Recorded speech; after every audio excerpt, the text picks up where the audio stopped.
from the government to this crisis? I mean, on the economic side. On the economic front, part of the problem was they believed or acted as if they believed. We now gotten a record that they may not have really believed it, that it was going to be just a short-term interruption. So the V-shaped recovery, it was always a fantasy. Anybody who knew epidemiology knew that that's not how this disease with this kind of contagion was going to play out. So you mean the response was conceived for a V-shaped recovery?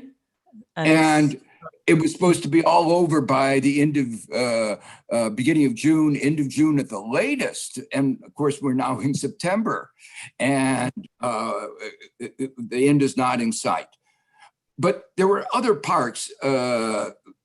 Some of us were very concerned about the separation of workers from their employers, that we wanted to keep that that connection, especially even more important in the United States than in Europe, because in the United States, most workers depend on their employer for health insurance. And you don't want to be without health insurance in the middle of a pandemic. And there were good models. Denmark early on developed a program. France, New Zealand, all developed ways of doing this. The United States, Trump proposed something that a payroll tax cut for the corporations that would do nothing about the unemployed and do nothing really about this connection. And the compromise that evolved had the banks at the center. And the banks were not concerned about helping the furloughed workers. They were concerned about helping their connected friends. And so the result of that was the United States has had this enormous increase, this spike in unemployment. You probably followed it. It reached over 15%. And if you look at the true unemployment rate, it still remains roughly at that level or even above that. It has decreased now.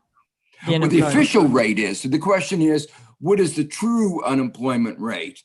And for instance, just to give you a flavor, this week, the newly announced numbers of unemployed, new unemployed applications, this is months after is over 800,000. And under the new programs for what are called freelance workers, people who were not previously eligible, another 800,000. We're talking about 1.6 million new applicants for unemployment in just 1 week. Yeah. Okay. Thank you very much for this somber description, I'm afraid. Thomas, it's listening to Joe Stiglitz, it seems that in Europe we are doing something right, but what is your opinion about the situation, and how do you assess the situation in not only in France, in Europe, because we also have the European Union as an actor here? Right. So first, let me apologize that my English is going to sound a lot like French, but, at least for the French speakers, this will sound familiar. Let me also reinforce a point that Joe made about the US situation, which is that given the US has a problem with inequality, it has a problem with its health system. And even before the pandemic, the last time we had a country with a declining life expectancy in peacetime was the Soviet Union in the 1970s. It's quite unusual, to have a decline in life expectancy in peacetime in a very rich country, much richer than the Soviet Union at the time. And so this reflects, deep problem with inequality, with the health system. So from that viewpoint, the situation in France and in Europe is obviously better. Although, we should, what we have learned also in this crisis is that, our public health system is not quite as good as what we thought before. And everybody was, very surprised in France to see that we didn't have the mask. And, even 6 months after the beginning of the pandemic, you have queues in the street of Paris of 400 meters to get a test. You wait 4 hours to get a test. Nobody really knows who should get tested or not, because the capacity to test the population is very uncertain. So, I think we all have to be modest about, our, the national social system and how much we need to learn from this experience. Now, there's been a response at the EU level, which you referred to, and the recovery plan that was adopted over the summer by the European Union is indeed a big novelty. And if someone has said, 6 months ago or 1 year ago, okay, we are going to borrow 400 billion together, 319 billion together to distribute it directly to national budget, nobody would have believed it. So it's clear that the COVID is completely changing also the political landscape, the ideological landscape. Again, we should not overestimate, the amount of what has been done. And 390 billion euros, that's a lot of money, but the GDP of the European Union is more than 40,000 billion euros. So this is less than 3% of European Union GDP. This is supposed to be spent over 3 to 4 years. So this is an extra 0.5% of GDP per year. Is this going to be enough? I'm not so sure. Mm-hmm. And also, maybe the main limitation of what we've been doing in Europe is that we've still not changed the basic political functioning of the European Union, which is that we rely on the unanimity rule mm-hmm. to make any decision of this sort, which clearly we see the limitation of this system. And in my view, maybe it would have been preferable to have a recovery plan adopted by a smaller number of countries than the 27 countries under unanimity, but with a smaller number of countries making the key decision to move to majority rule decision making on budget, public debt, taxation, recovery. Then I think we would have had not only a bigger recovery plan, but we would have, most importantly, change the condition under which future decision will be made in Europe. And so maybe this is what we will do in 6 months, 1 year, but we always postpone the real change in Europe. And maybe we will realize in 6 months or 1 year or in a couple of years that we didn't use this opportunity to change the rules of the game as much as we should have.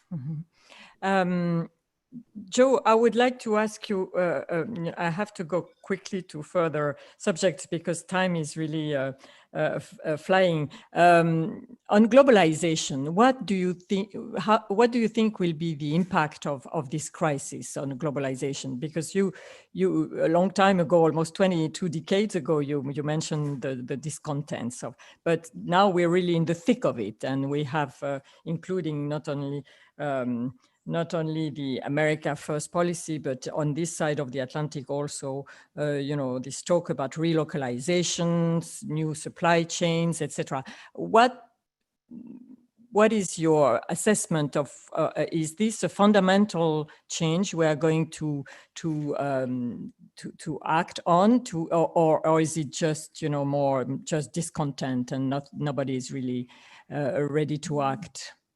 Well, there are two sides to the issue. On the one hand, what we realize is that we're sharing one planet, just like climate change makes us realize we share one planet.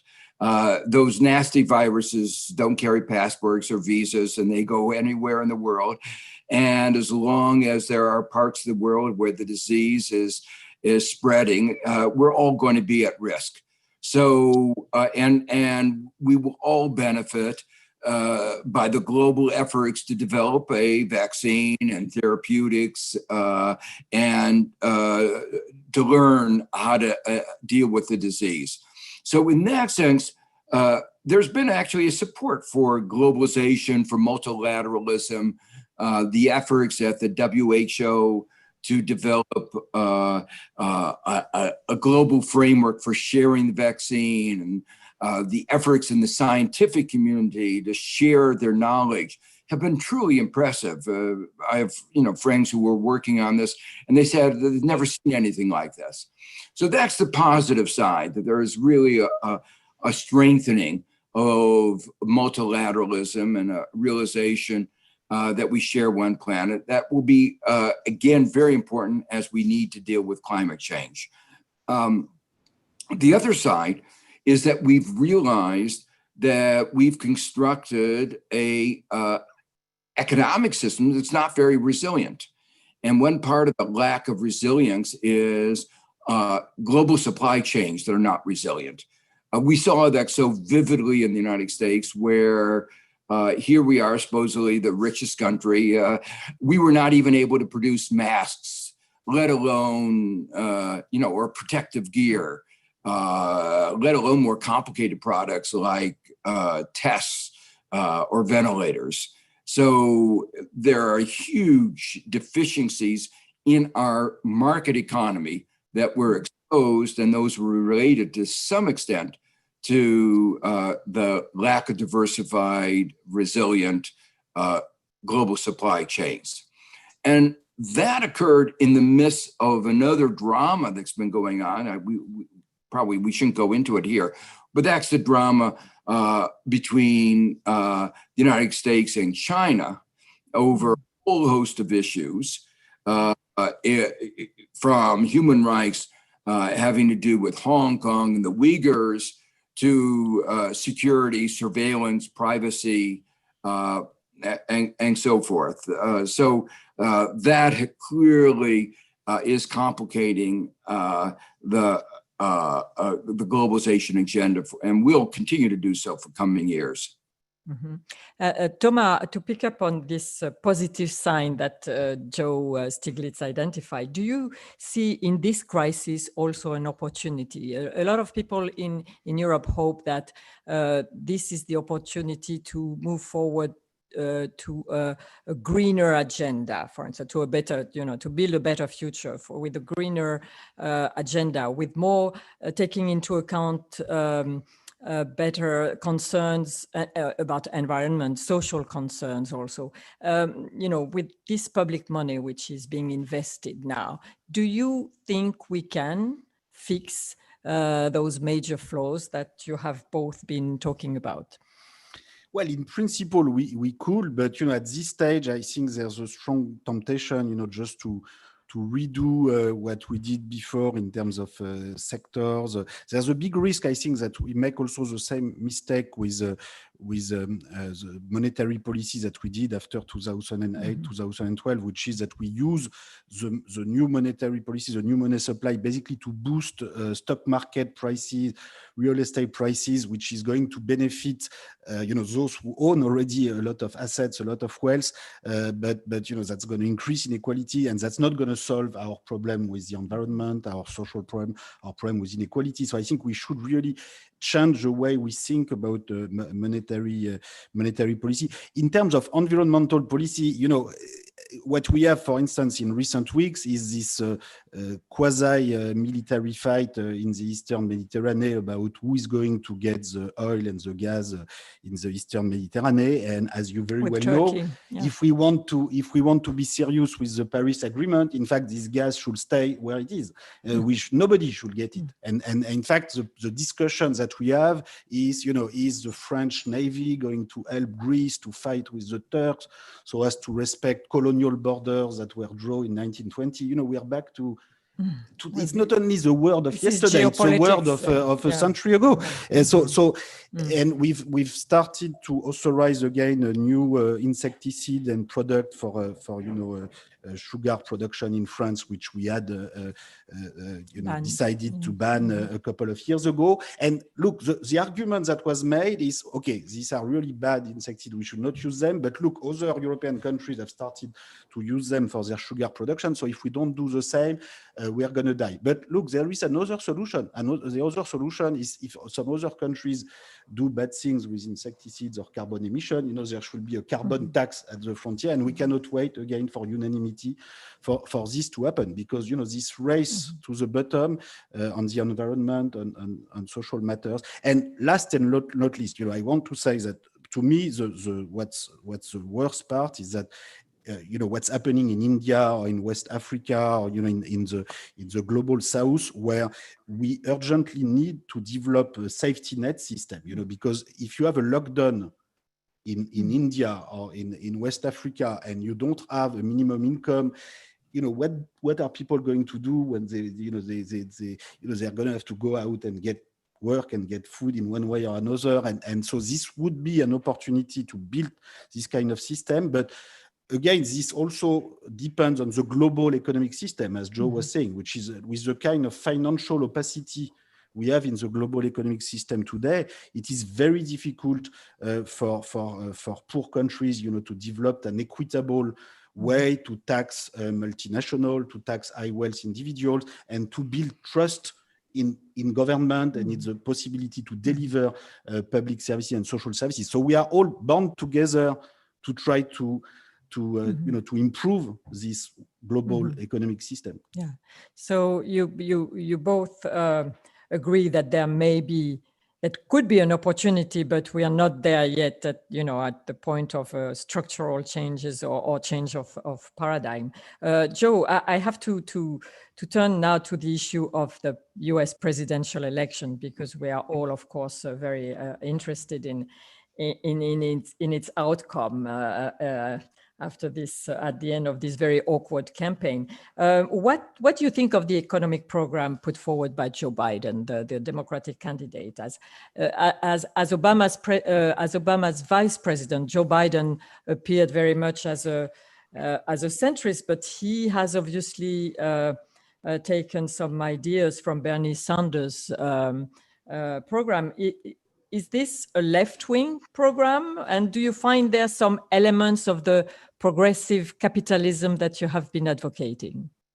I think the way to think about it is the entire country has moved in a more progressive direction. And I try to capture in my book the spirit of where progressivism is in the United States today. The word left wing in the United States has taken on a certain tinge where Trump wants to paint anybody with that label left wing as being in the same camp as Maduro or Stalin or something like that. So words have to be used fairly carefully in that context.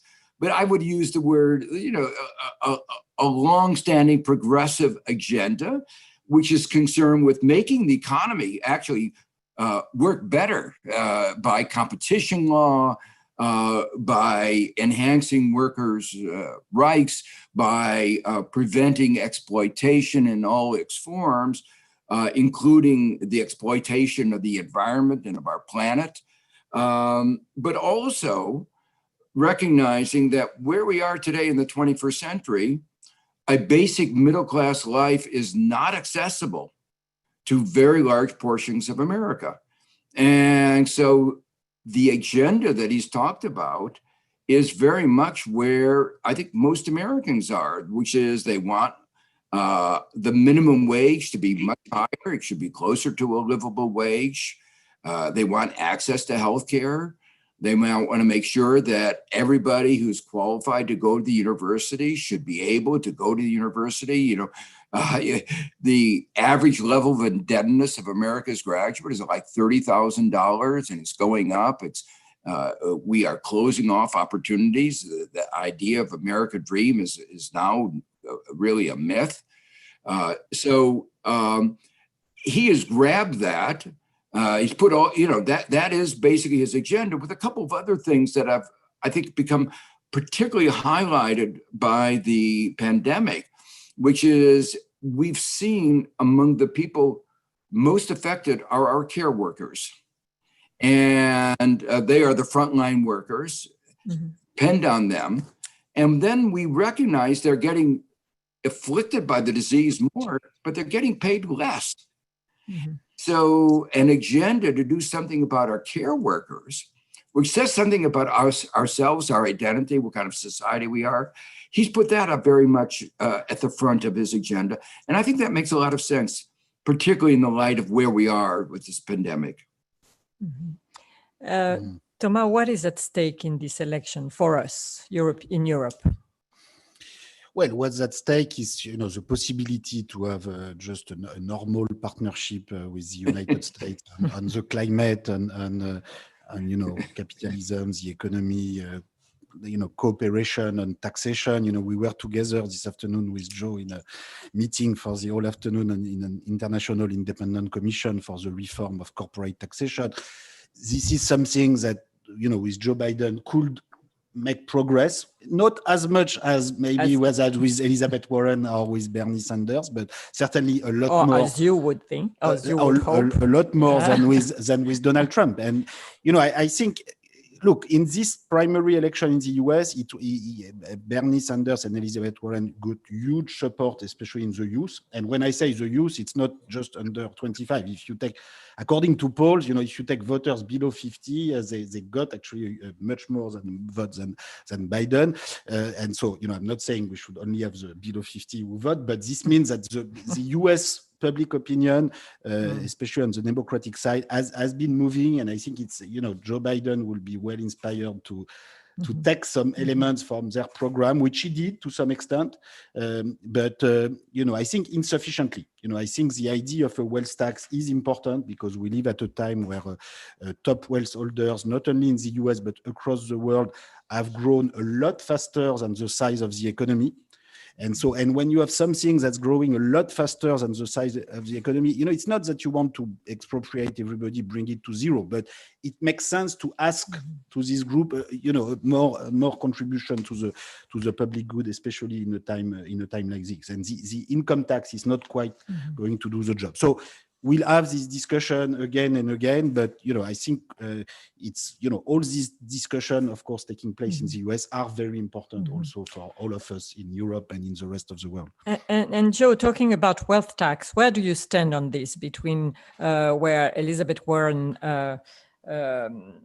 campaign for I think 2% wealth tax on above $50 million, and this is I guess peanuts for Thomas. No, but Bernie Sanders proposed 8% on billionaires, and then Elizabeth Warren went to 6%. So they are competing, I think they're moving in the right direction. Okay, and what do you think, Joe?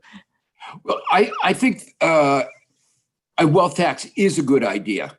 And the point is, because we have so much inequality in wealth, even a moderate rate, like 3% on the billionaires and 2% on those over 50 million, raises an enormous amount of revenue.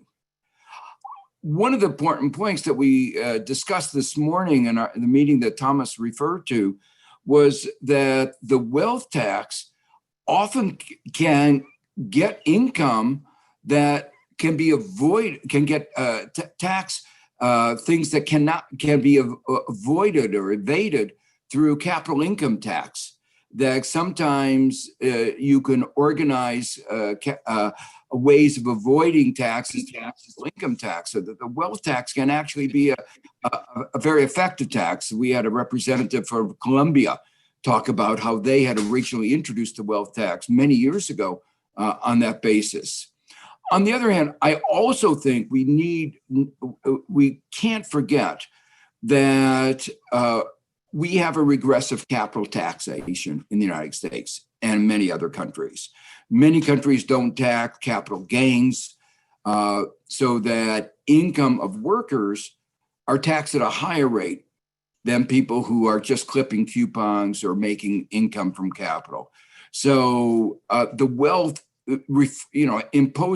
getting a wealth tax doesn't substitute for eliminating the deficiencies in our income tax systems. Okay. This is the last question from me, and then we'll move to our audience. And Thomas, I would like to talk about an issue which is very important between the US and Europe. It's the big tech and tech giants, not only on the issue of tax, but also on the general issue of the model. The German Foreign Minister Heiko Maas recently said there are two models. And I'm quoting him, the Silicon Valley model, which is about maximizing profits, and the Chinese model, which is about repression and authoritarianism. Europe, he said, has to find another way. What do you think of this description, and what could be the for the digital economy, and regarding this problem we have with the tech giants, US tech giants, what would be the European model? Well, I think the solution is democratic socialism or participatory socialism, as I describe it. So, Joe is for progressive capitalism, but I prefer participatory socialism, which I think is exactly what, Europe has started to build over the past century. So if you think of, German companies, for instance, you have half of the seats in the board of companies that are occupied by representative of workers. This is not a perfect system, in particular, because in the end, the shareholders always have the decisive vote, and, the system could be improved in many different ways. But I can tell you that this makes already a very big difference as compared to a system where you have 100% of the voting right for shareholders, or in system like in China, where the state and the Communist Party has the final say on everything. So this is already an intermediate model, which is a quite a significant transformation of the entire property structure, because it means that if in addition workers or a regional government have a 10 or 20% share in the capital of the company, they can shift the majority, including against a shareholder who has an 80 or 90% share. And I can tell you that when this was introduced, shareholders were very unhappy about that. And if we were trying to do that in France or in other European countries, in many cases, we will need to change the constitution a little bit, which the German did in 1949. And I think this kind of European model should be developed. And in fact, there was a time in the 70s and 80s when Germany tried to pass a European directive on corporate governance, trying to generalize this model, but the French at the time didn't want,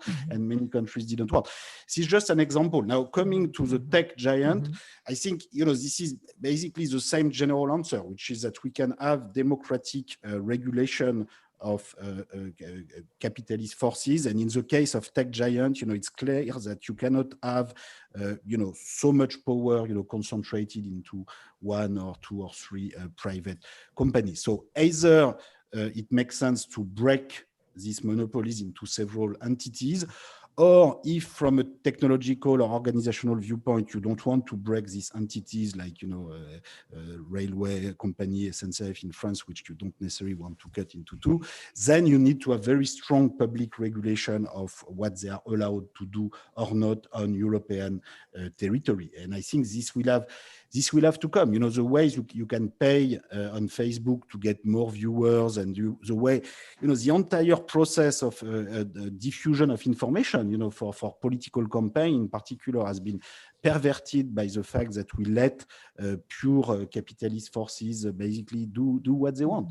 And this also involves taxation, but it goes well beyond taxation, and I think Europe will have to propose a much broader model to regulate capitalism. If you only focus on the big tech companies, then there's a risk that the US reaction, especially with Trump, but also with Biden, will be, okay, you do that because we have the tech giants, but then we are going to tax your luxury giants, your wine, everything. So I think it's important to articulate a model of economic regulation and taxation that is universal in its scope, in the sense that it addresses the issues for all sectors, with broad principles. And I see a risk with the French current ideas of focusing on the tech sector, including with the Biden presidency. Do you agree, Joe? And do you think a Biden administration would make things maybe easier for us on this aspect, on this front? Can you hear us? No. Yes. Can I, before answering that, let me just want to very strongly support what Thomas said. This on Sunday is the 50th anniversary of Milton Friedman's article arguing that that companies should only maximize stock market value, shareholder value, shareholder capitalism. So it's an interesting time to ask that question. And just a year ago, the Business Roundtable in the United States said Milton Friedman was wrong, that companies, even American companies, said that there ought to be pursuing a broader set of agenda. They should pay attention to the environment, to their customers, to their workers, to the communities in which they operate. Back in the 70s, I wrote some scientific papers showing that shareholder value maximization did not lead to the well-being of society. But I published them in the Quarterly Journal of Economics and the Journal of Finance, but not in the New York Times. And Friedman's rhetoric had more influence in legislators than my more mathematical formulations. But over the long run, I have to say, after 49 years, my views turned out to win over Milton Friedman's, if actually America makes the kinds of corporate governance changes that both Thomas and I think that needs to be made. In the particular area of tech, again, I want to highlight what Thomas said. It's just about taxation or competition. It's all about a whole set of abuses, including concerns about political manipulation, hate speech, incitement, misinformation, disinformation. So, and Europe has been working to get a regulatory framework. Mm-hmm. Come to your question, there is a broad consensus among Democrats that we need to do exactly the same thing. We need to have a stronger competition policy. And it's not just breaking them up. It's also making sure that they don't engage in a whole host of anti-competitive practices that we've seen on the part of Facebook and Google and the other tech, Amazon. So I think there will be actually a much broader understanding of the need for regulatory framework that Europe and America can agree on. And it's a very different framework from that where China has, because we don't want the surveillance state. We want to maintain a certain degree of democracy and privacy.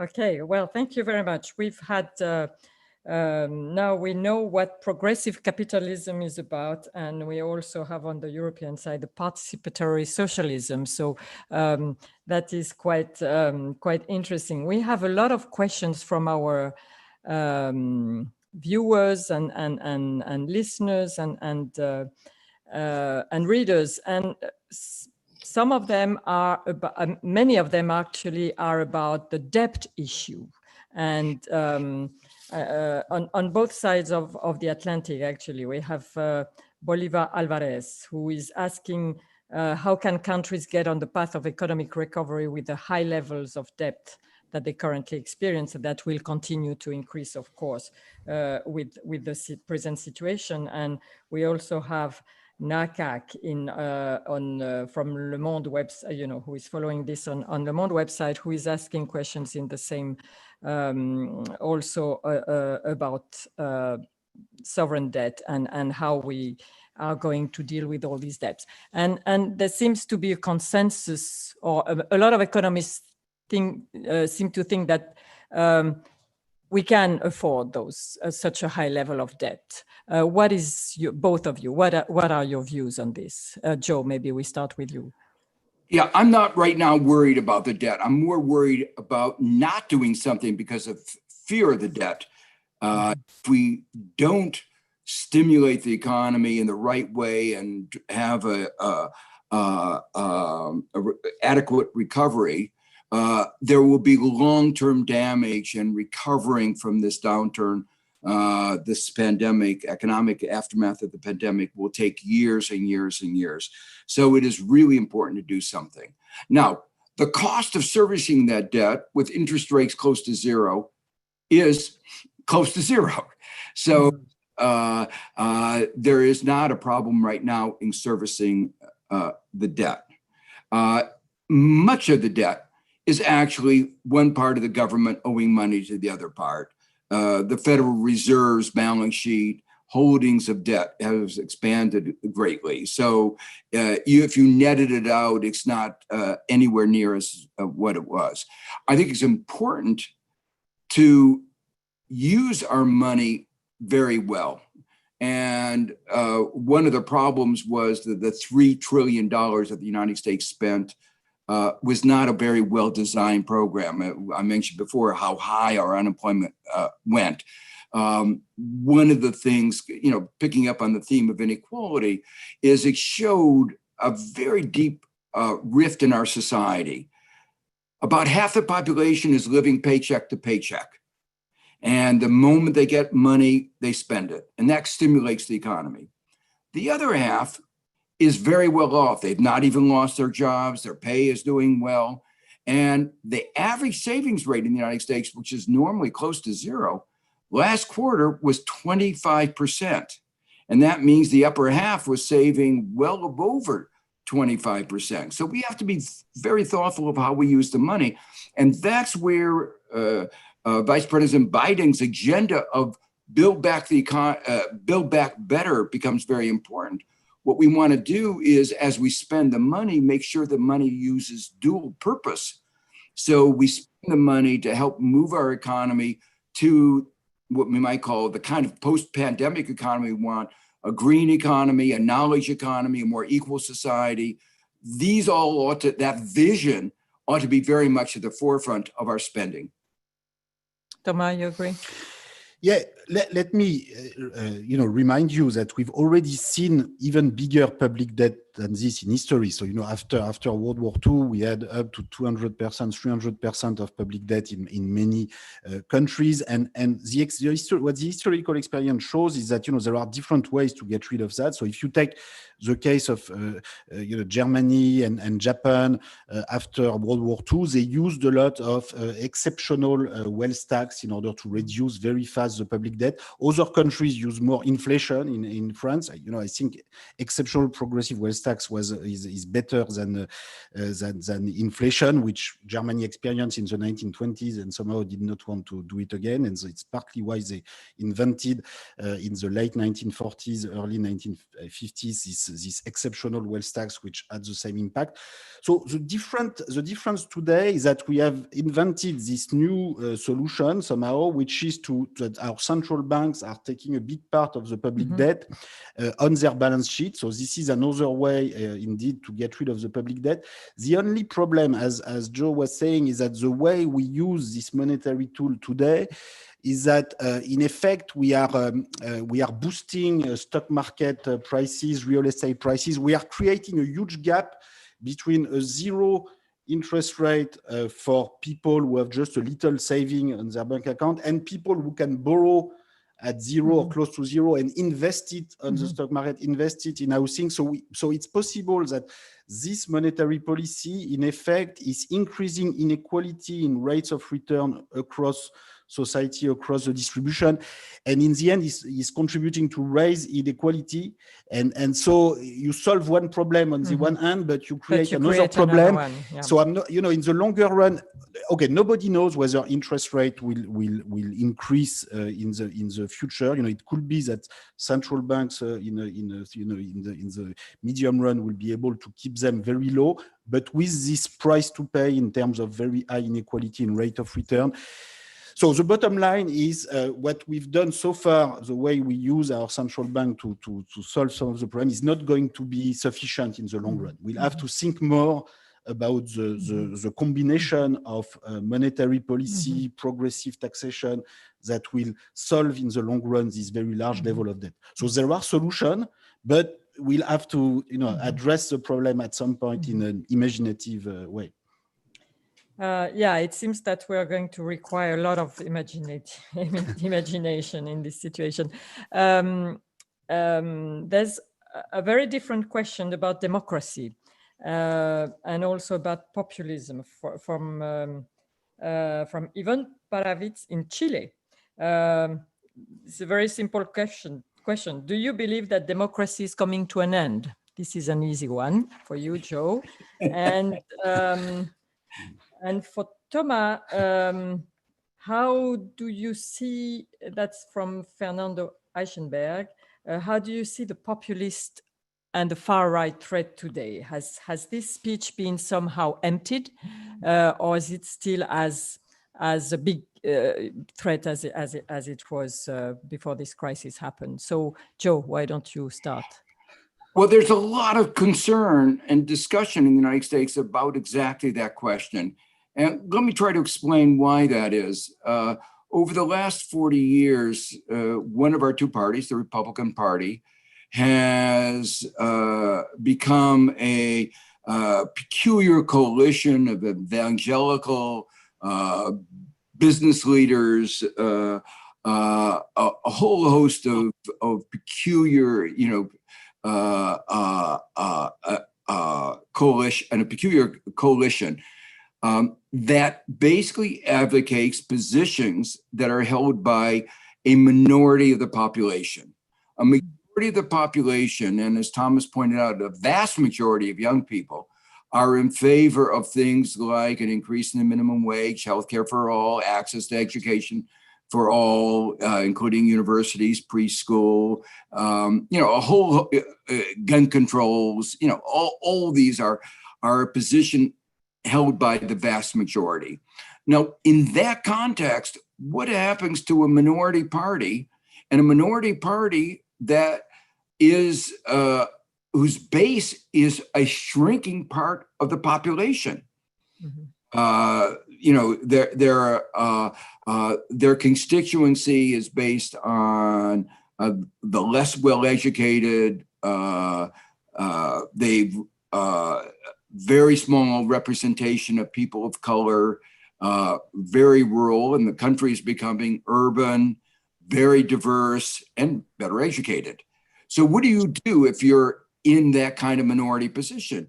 Well, what you do is you engage in an anti-democratic agenda of disenfranchisement, disempowerment, and putting democracy in chains. You do things like you make it more difficult to register and more difficult to vote.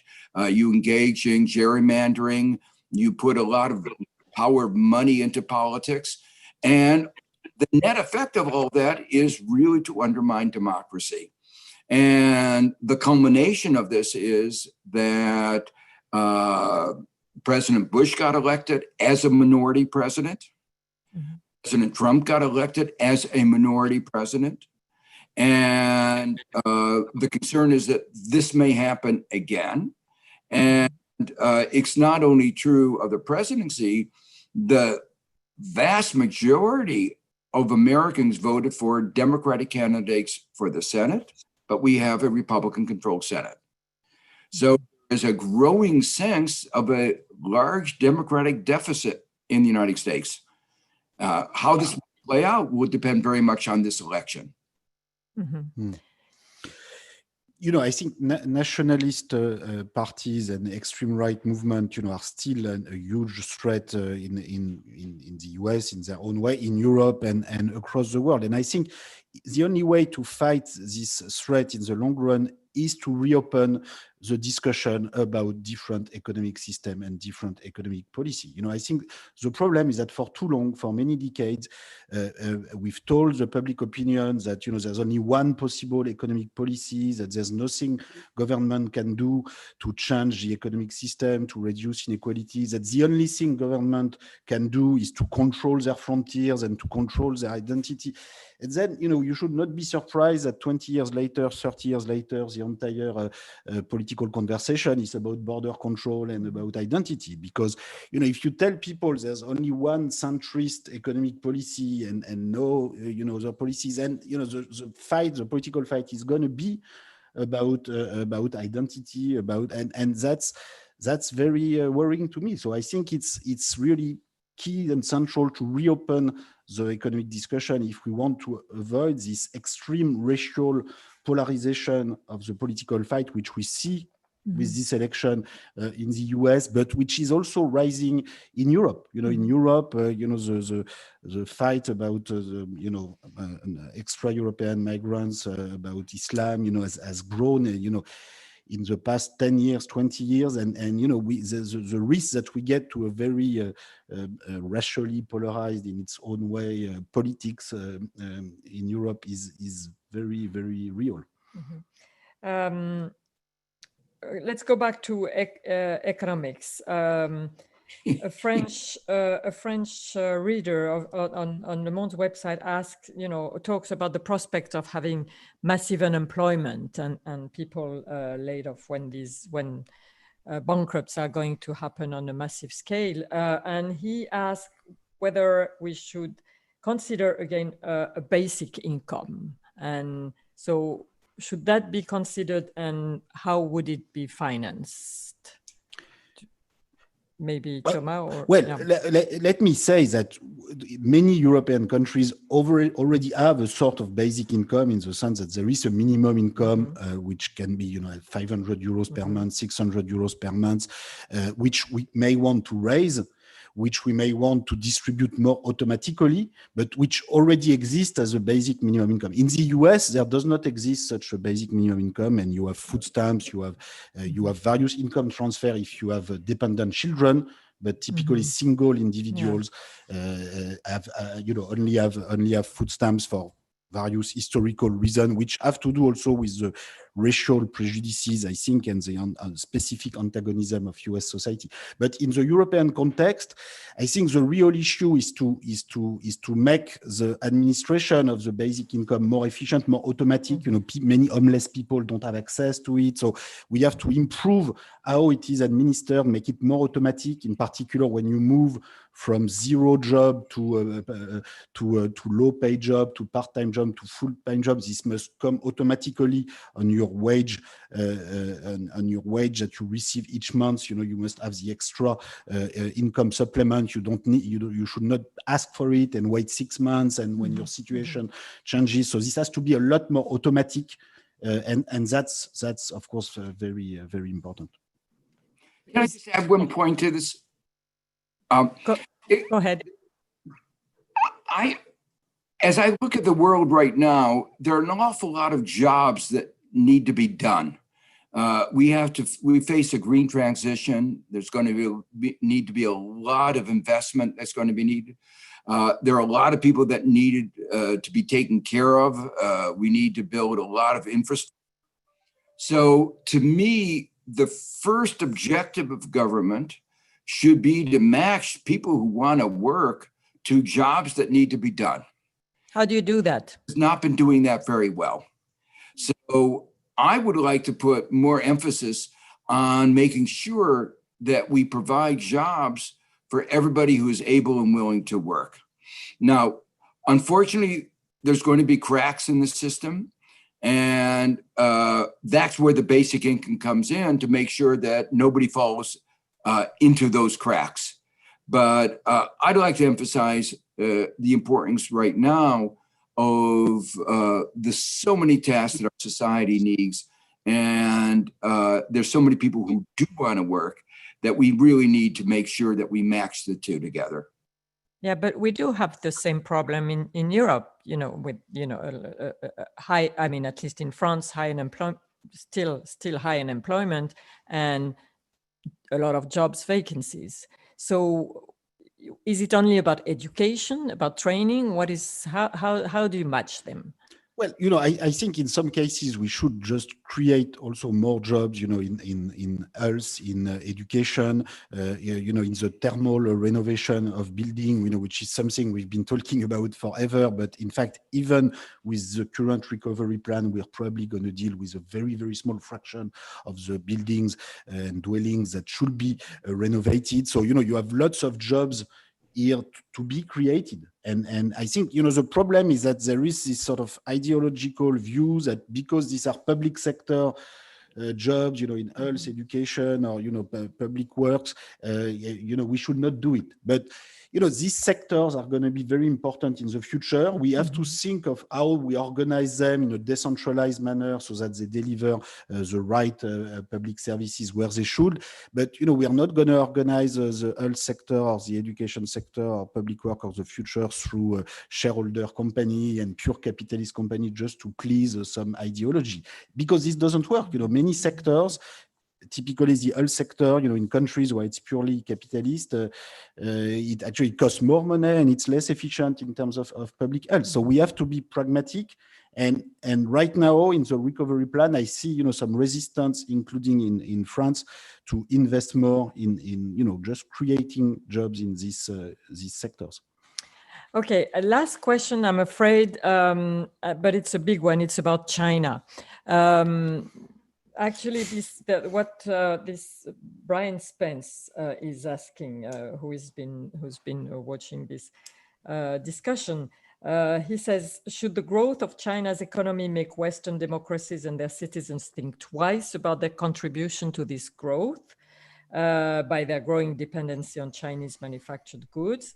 And what political impact on mainland China could an organized grassroots boycott of Chinese exports have?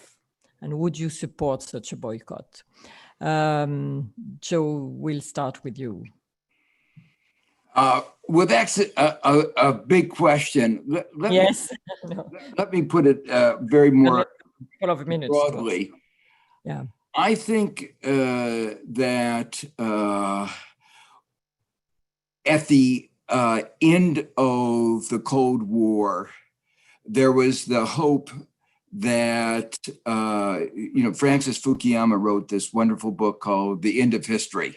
And the hope was that we would all become liberal democracies and free market economies very quickly. And Swedish social democrats. Yeah, exactly. And that trade would facilitate all that. And we would be one happy global family. Well, things have not worked out quite so well. And that China did move in a way that looked like it was moving toward a more open economy, but then it stopped, and it's become less open than it was, more authoritarian. Problems in Hong Kong, the problems with the Uyghurs. So what went wrong? What went wrong? What went wrong? Well, that would be a long discussion of the internal politics of China that would take us beyond this discussion. And let me, I can tell you that there's not unanimity in China. A lot of people are not happy about the direction in which things have gone. Not a surprise. This is true in any society. But the point is that we're making is that the world today is different than when it was 30 years ago. And the hopes that we had 30 years ago have been dashed. And at the same time, technology has changed. So technology, what we've been talking about, has given authoritarian governments instruments to be even more totalitarian than ever before. 1984 was a fiction, but the fiction of 1984 in 2020 may actually be a reality, and that is very disturbing. So it is very clear that Europe and the United States are going to have to engage in a discussion. This discussion has been muddied by Trump, who has been engaged in a narrow view on trade with perspective. It's all about zero-sum trade. Their gain is at our expense. The waters have been muddied by focusing on bilateral trade deficits and multilateral, a lot of small issues. I don't want to say too small, but he has muddied these waters that are really about human rights and what kind of society by things that are of second order. And I think it really is time for Europe and the United States to think about what kind of a global society that we want. Mm-hmm. Absolutely. Thomas, you have the last word on this. Well, I think what went wrong is that we should never have had free trade in exchange of nothing at all. I think free trade and international economic relations in general have to come as part of a package, where you have some common goals regarding the environment, regarding cooperation about the fiscal system, about the financial flow, about the regulation of the banking system. This has to come as a package, and this is going to be the same issue, with Britain, with the discussion over Brexit. I think we have to say, the European Union has to say clearly and as soon as possible, okay, this is the kind of tariff that you will face.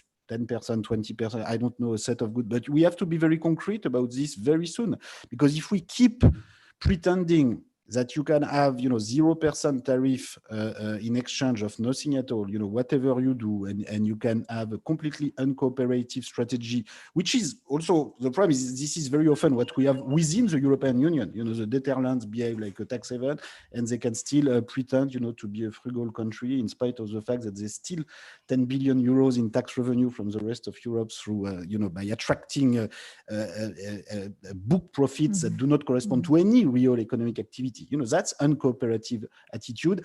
So we have to change this idea that you can get free trade, free capital flows without anything in exchange. So I am for the circulation of goods and services and investment, but we need to take into account, well, first, the environmental cost. So if you have huge transportation of goods, at the very least, you should tax the carbon content of that. But more generally, you have to participate to the construction of an equitable economic system, an equitable tax system, regulation of the financial sector. And so we'll have to move away from this illusion of self-sustaining free trade, free capital flows without a global development model to defend.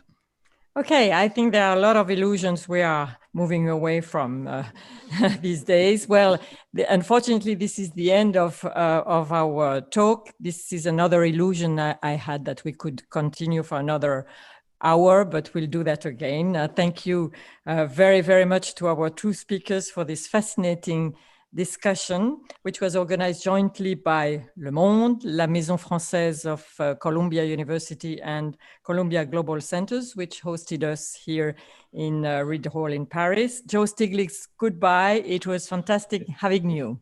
Bye-bye. Wonderful being here. Thomas Piketty, merci beaucoup. I would also like to thank our translators, Rebecca Reynaud and Antoine Viau. And thank you particularly to all of you for those excellent questions. We could have fielded many more. See you next year at the festival. And I hang the baton back to you, Shani, in New York.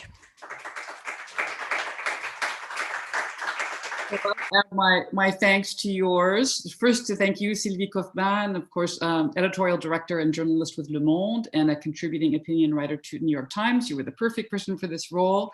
Thank you so much to Thomas Piketty and Joseph Stiglitz on behalf of all our co-sponsors here with us. If you've enjoyed this preview, we invite you to join us in person next March 12th and 13th, 2021 at Columbia for the inaugural Festival du Monde NYC with the Columbia Maison Française. We are also offering some lists of readings that were put together by Columbia Libraries and Le Monde, and you can find a link to these related readings by pressing on the chat button. So that concludes our event. Thank you so much for joining us. Oh, wow. Wow.